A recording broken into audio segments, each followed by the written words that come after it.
about to take part in a pilgrimage through the beautiful Spanish countryside. I'm going to be following a path that's been used by pilgrims for over 1,000 years, and still to this day over 200,000 travellers from all over the world decide to walk this path every single year. I'm about to do the Camino de Santiago.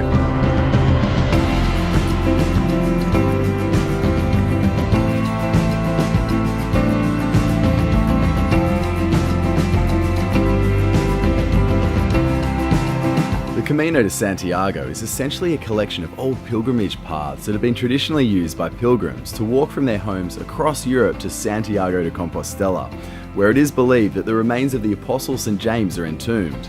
On this journey, we'll be travelling along the Camino Frances from Sevilla in Spain and walking 115 kilometres to our final destination. The official start of this path is a whopping 800 kilometres out of Santiago, across the French border, and takes about a month to complete. When I joined the path in Sevilla, many had already been walking for weeks. I've been walking for 2 weeks now. 30 days? Nearly 30 days. 40-something days.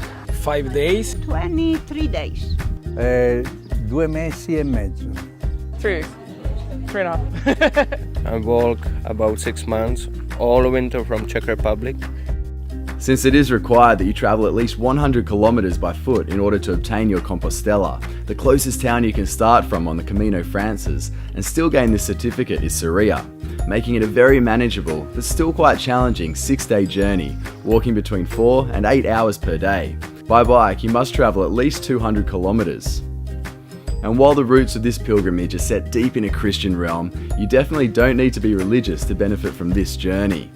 I think it's an opportunity to find some space and some quiet in your head. For me, I'm not necessarily the most religious person. It's a time when you can make a change. There was so much stuff going on that I just needed to walk for a little while and have a little think and a walk and meet people. I'm sharing this experience with my best friend Elisa.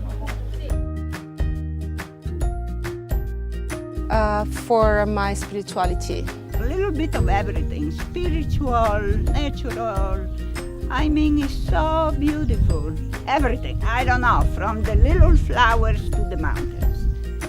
There's something about waking up in the morning, you know, walking day after day, hour after hour. It's that repetitive action of walking that gives you time to meditate and contemplate.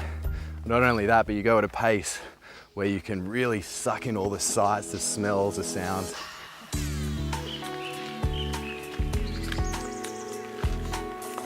Traffic jam on the Camino. Buen camino. Buen camino, buen camino.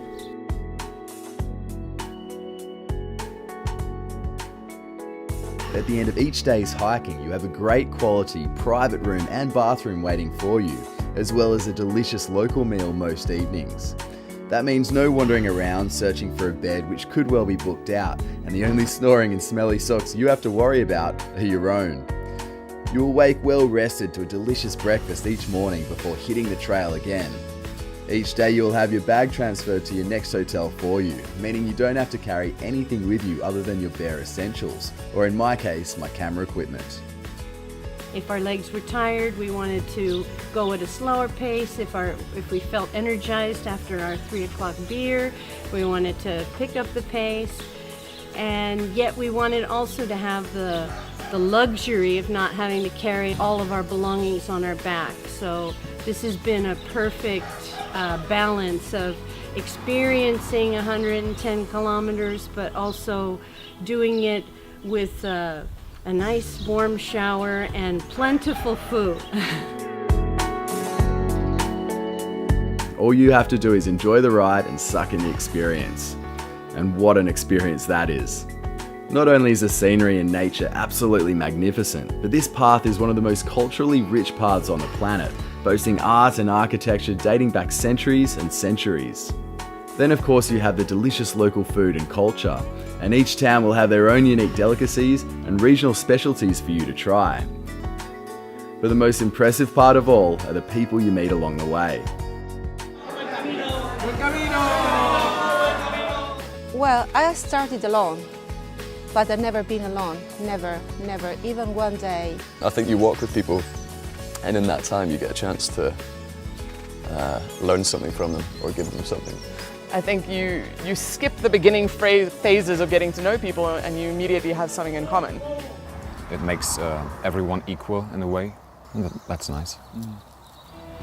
And so, after one of the most beautiful and reflective weeks of my life, the chapel of Santiago de Compostela was within our sights.